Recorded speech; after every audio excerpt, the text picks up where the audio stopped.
So yun nga guys, good day mga kabiyahe. Isang maulan na panahon. At syempre, itong video na to para lang sa mga rider na kagaya natin. Pangkalahatan na rin, sabihin na natin ganun. Awareness na rin, lalo-lalo na sa panahon na ganito. So, delikado. Pero syempre, yung mga rider na kagaya natin na kailangan pa rin bumiyahe tapos nagmamadali regarding sa mga motor nila. So, ito tips to para makaiwas na rin maging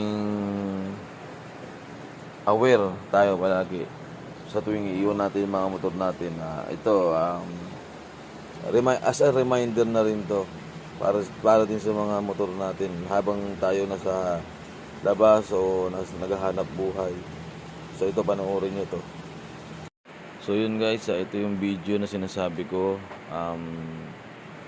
Credit sa may-ari ng video na to at kahit paano naging aware din tayo sa mga kagaya ko na rider at yun nga, na biyahero na ang hanap buhay or ginagamit sa hanap buhay itong motor. Pinakita dito, ayan, sinarado na pa yung susian, sinarado na yung shutter lock ng susian, pero hindi nakalock yung manibela. So doon pa lang kita mo na kagad na delikado talaga pag di nakalock. So yun, nakita nyo naman, ang bilis lang niyang meron lang siyang ginalaw sa harapan, nag-on na yung sniper, nakailaw na. Yan, tinuturo nga niya, oh. Kahit nakasarado na yung susian nun, hindi na pinawersa yung susian, mga kabiyahe. So yan, pinapaliwanag niya nga rito na sa loob lang ng 3 segundo talagang kayang-kaya ng paandarin ng motor. Kaya kung hindi nakalak yung manibela, ay talagang saglit lang talaga makukuha yung motor. At dun nga, pinaliliwanag na rin dito na talaga sa 3 seconds kaya nang mapaandar yung motor. Kung hindi yan, pinapakita niya, kung hindi nga nakalak, delikado talaga kasi kayang-kaya ng paandarin yan at pwede ng paandarin kagad pag naka-on na.